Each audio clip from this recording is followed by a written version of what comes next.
Oke, Assalamualaikum warahmatullahi wabarakatuh. Apa kabar wahai sahabat kamera mahasiswa? Nah, jadi kita masih berputar-putar di kebunnya Pak Ustadz. Nah, cuman pembahasan kali ini adalah tentang pemilihan tunas untuk persiapan. Ini sangat penting karena seandainya salah memilih, maka salah hasil. Ya Pak Ustadz ya. Nah, dan kita akan diajarkan oleh Pak Ustadz bagaimana cara pemilihannya. Mau contohnya ini atau yang sebelah sana Pak Ustadz? Boleh, ini nggak apa-apa. Yang ini dulu ya. Nah, jadi ini teman-teman. Ini adalah jenis klon apa Pak? Daun lebar. Nah, ini kita ambil contohnya adalah jenis klon daun lebar. Dan kita akan memilih bagaimana metode memilih ranting persiapan untuk tahun depan Pak Ustadz ya. Nah, coba bisa dijelaskan Pak Ustadz. Jadi gini, di saat kita beres musim, Baik. ya, beres musim ini kan musim untuk tahun ini, untuk tahun ini musim. Nah, kita tidak hanya fokus ke sini, yang kita harus pikirkan kesinambungan musim biar berlanjut sampai Baik. tahun-tahun berikutnya. Biar tidak mutus itu Pak ya. Oke. Makanya pakai rumus, dan rumus itu kita sudah pakai puluhan tahun yang lewat juga sama kawan-kawan, kan dari tahun-tahun yang lewat kita sudah pakai. Dan ini adalah tunas yang dikatakan untuk musim tahun berikutnya ya. Dan ini pakai rumus kapan memelihara tunas ini. Nah, ya. Dan ini kami di sini memelihara tunas itu di saat dia beres kembang. Beres berbunga. Beres berbunga, Baik. gugur bunga, setelah gugur bunga baru kita siapkan penyimpanan tunas. Di angka bulan berapa? Kalau di sini insya Allah di angka bulan 10. Bulan 10 Bulan ya. 10 kita menyiapkan ya, memelihara tunas. Nanti di angka bulan 11 ataupun bulan 12, bulan 1 kita sortasi awal. Oh, itu pemilihan Pak ya, yang mana yang Pemilihannya kita di angka bulan segitu untuk mana yang harus kita buang, mana yang harus kita pelihara, yang kira-kira produktif untuk musim-musim berikutnya. Baik. Nah, Nah, jadi nanti di bulan 4, bulan 5 kita finishing akhir. oke. Finishing akhir. Nah, ini udah finishing akhir ini. Baik. Nah, ini udah finishing akhir. Dan ini contohnya teman-teman, kalau dari bawah ya terlihat ya, Ini finishing akhir. Semua ini finishing akhir di bulan 4, bulan 5 kita finishing. Oke. Nah, setelah finishing ya sudah beres. Dia tidak boleh ada tunas-tunas kecil. Oh, tunas Buang semua, tunas bersih. cacing contohnya Kita ya. fokus ke sini. Oke. Nah, kayak yang kayak gini, ini harus dibuang, wajib. Ini kita fokus ke sini. Nanti ada waktunya kita ngingu tunas. Berikutnya. Jadi cukup jelas sih tadi. Ternyata pemilihannya dari bulan 10 sampai bulan 11, kemudian dilanjutkan lagi tadi di bulan 4 Pak ya. Finishing akhir. Finishing akhir itu ternyata di bulan 4 teman-teman. Dan itu menentukan bakalan buah yang banyak atau tidak Pak ya? Nanti kita yang tahu Oh, oke. mana yang mau diingu raja, mau berapa biji gitu kan. Itu selera. Kalau ukuran jumlah tunas itu selera ya. Oh, baik. Artinya ada yang pakai 6, ada yang pakai 5. Kalau saya lihat kondisi. Kalau batangnya sehat dan memang nutrisinya cukup, kita pakai 7. Oh, siap. 7 apapun 6 gitu. Itu udah kelihatan rumusnya, nanti kelihatan estimasi buahnya, udah kelihatan berapa kilo nanti ketemu. Sudah terjawab semuanya. Bagaimana teman-teman, mau mengaplikasikan atau tidak? Atau tidak mau melihat buah kopi teman-teman seperti ini? Sayang sekali sih bagi saya, sama-sama punya kebun kopi tapi buahnya nggak seperti ini. Nah, kita ikutin lagi Pak Ustadz. Pupuknya sudah. Nah, sekarang perawatan tentang gulma Pak Ustadz. Ini kan ada beberapa gulma ini. Nah, gini. Rumput-rumput liar ini. Biasanya bagaimana Pak Ustadz? Nah, untuk gulma sendiri saya pakai sistem penyemprotan obatnya herbisida sistemik ya. Baik. Kenapa saya rekomendasi sistemik dibanding obat kontak? Satu, saya punya alasan tersendiri, dan alasan itu pun kita pakai data ya. Oke. Karena orang berpandangan bagus kontak daripada sistemik. Kalau saya bagus sistemik daripada kontak. Nah, ini dibalik nih Pak Ustadz nih ya. Dibalik Saya nih. balik, kenapa? Saya di kebun ini alhamdulillah tidak pernah pakai obat yang kontak ya. Karena kontak itu bahan aktifnya pembakar. Oke. Kalau untuk sistemik itu bahan aktifnya hanya pembeku. Ini paling beda banget ini teman-teman ya. Pembeku ya, kalau pembakar ya dibakar. Kalau pembeku ya hanya membekukan benih-benih ini yang dibekukan. Baik. Nah, gitu. Jadi efek sampingnya ke akar kopi yang saya pahami itu tidak ngaruh sedikit pun.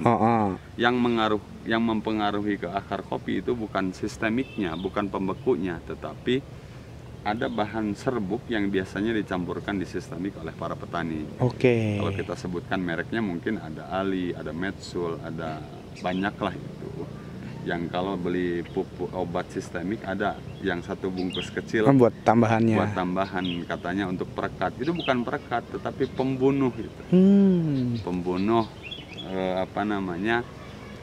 akar serabut kopi. Pada akhirnya nanti kopi akan kena kanker, namanya kanker kopi itu belah-belah tuh. Oh, terjawab teman-teman ya. Ternyata Yang kedua, kontak itu namanya bahan aktif pembakar itu. Satu, dia efeknya ke tanah, satu dia akan bantat tanah. Yang kedua, lumut.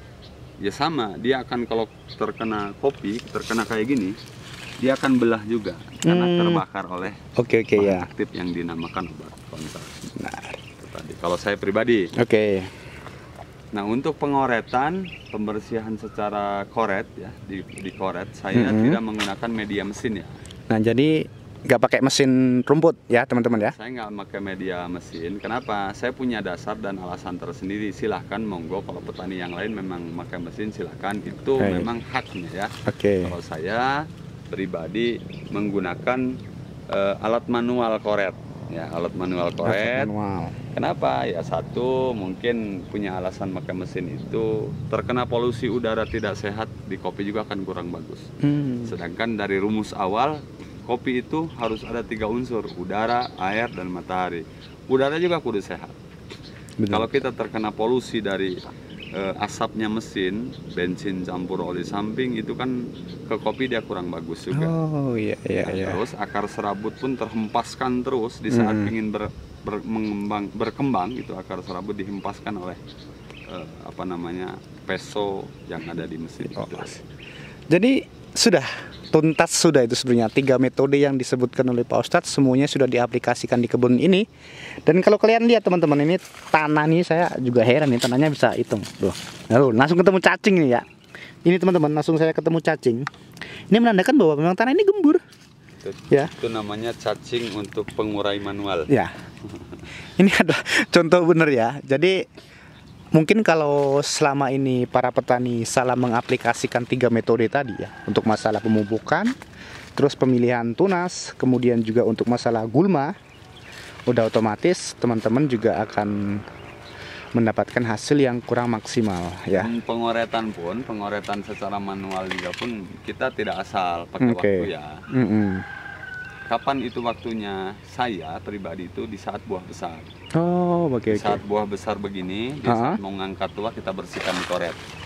Bukan asal-asalan mau kita, tidak. Yang tidak boleh, rekomendasi saya di saat membersihkan secara manual pakai koret, pas buah mata yuyu ataupun dugan, itu hindari. Kenapa? Logis berpikirnya, akar kopi serabut itu kan, kopi itu yang dia makannya bukan akar tunggal tetapi akar serabut. Di saat dia pingin makan full untuk membesarkan dari degan ke buah besar, kita hempas dengan alat, maka dia akan timbulnya nanti kerontokan. Sudah teman-teman. Itu penting sekali. Di saat buah besar begini dia sudah aman. Tidak akan istilah rontok. Itu ya metodenya tadi. Sebenarnya semuanya terjawab sudah. Dan nggak ada alasan sih bagi teman-teman mau nanya lagi, Pak Ustadz pakai pupuk apa, perawatannya gimana, klonnya apa, semuanya kayaknya udah tuntas ya dibahas di video kali ini ya. Mungkin kalau seandainya teman-teman nanti pengen bertanya-tanya lagi tentang apa-apa, kalau seandainya memang bisa datang ke sini bisa langsung datang. Tapi kalau seandainya tidak, request saja, nanti coba kita bisa jawab ya. Boleh. Nah ini ya teman-teman, kita lihat seger, tanahnya seger memang. Tanahnya hitam benar, ini ntar kalau kesiram hujan udah jadi tanahnya gembur. Tuh ya, kita tadi sudah keliling semua kebunnya Pak Ustadz, kita sudah melihat jenis klon, kita sudah bertanya tentang pemupukannya, kita sudah bertanya tentang pemilihan bibit, bukan bibit ya, persiapan untuk tahun depan. Nah seperti ini. Ini nih benar-benar. Nah ini kan namanya masa vegetatif ya. Masa vegetatif. Vegetatif itu kalau bisa ke para petani saya rekomendasi kurangi unsur nitrogen ya. Kenapa? Nitrogen itu kan udara.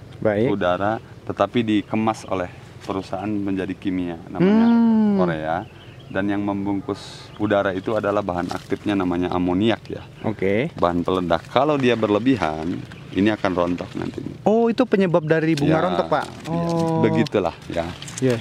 Ini gede-gede teman-teman buahnya. Gitu ya.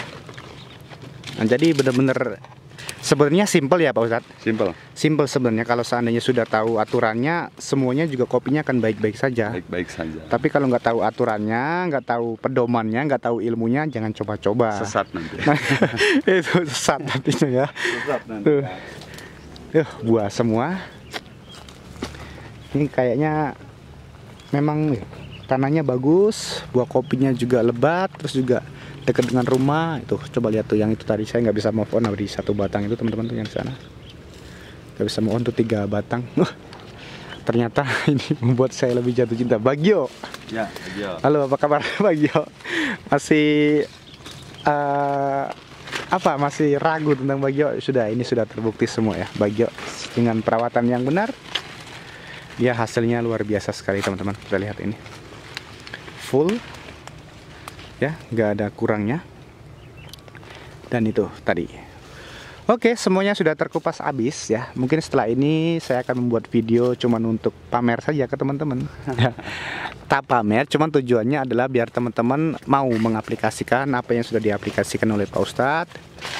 Bagaimana metode dia merawatnya, bagaimana metode cara dia memilih tunas persiapan untuk tahun depan. Kemudian juga konsistennya bagaimana ya Pak Ustadz ya? Ya, konsistensi ya. Tuh. Kalau saya dengar tadi Pak Ustadz cuman di kebun 2 jam per hari tadi teman-teman, Ya. per hari. Konsistensi ya. Tuh. Konsistennya. Konsistensi ya, pesanlah buat petani kopi. Tuh. Jadikan media kebun kopi itu untuk bisnis, untuk hidup, bukan hanya budaya. Itu Kalau kata-kata. kita budaya berarti hanya ikut-ikutan saja. Jadi orang nanam kopi, kita ikut nanam